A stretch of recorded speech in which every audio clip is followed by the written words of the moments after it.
Parliament సాక్షిగా రాహుల్ గాంధీ హిందువుల పట్ల చేసిన అనుచిత వ్యాఖ్యలకు వ్యతిరేకంగా పరిగి పట్టణంలోని బస్టాండ్ ఎదుట బీజేపీ ఆధ్వర్యంలో రాహుల్ గాంధీ దిష్టి బొమ్మ దగ్ధం చేశారు. ఈ సందర్భంగా బీజేపీ టెలికాం అడ్వైజరీ కమిటీ సభ్యులు హరికృష్ణ మాట్లాడుతూ రాహుల్ గాంధీ హిందువులకు వ్యతిరేకంగా ఒక ప్రణాళికతో సనాతన ధర్మాన్ని కంచపరిచే విధంగా హిందుత్వాన్ని నాశనం చేసే విధంగా ప్రవర్తించడం దురదృష్టకరమన్నారు.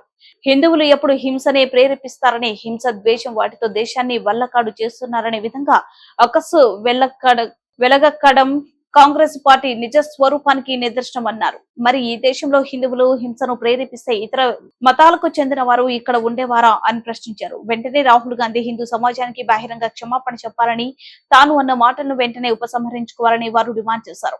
దేశంలో ఉన్న హిందువులు కూడా కాంగ్రెస్ పార్టీ విధానాలను అర్థం చేసుకోవాలని, భవిష్యత్తులో కాంగ్రెస్ పార్టీకి ప్రజలు గట్టి గుణపాఠం చెప్పాలని ఈ సందర్భంగా వారు పిలుపునిచ్చారు. ఈ కార్యక్రమంలో బీజేపీ నాయకులు, కార్యకర్తలు పాల్గొనడం జరిగింది.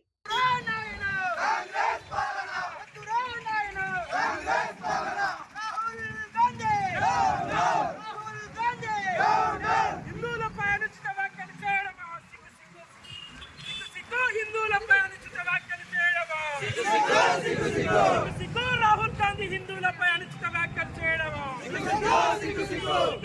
రాహుల్ గాంధీ హిందువులపై అనుచిత వ్యాఖ్యలు చేయడము, రాహుల్ గాంధీ హిందువులపై అనుచిత వ్యాఖ్యలు చేయడము, Rahul Gandhi down down down down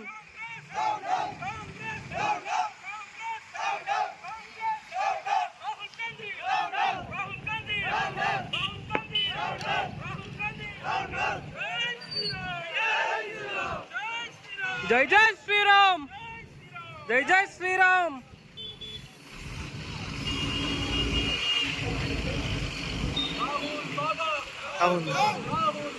down down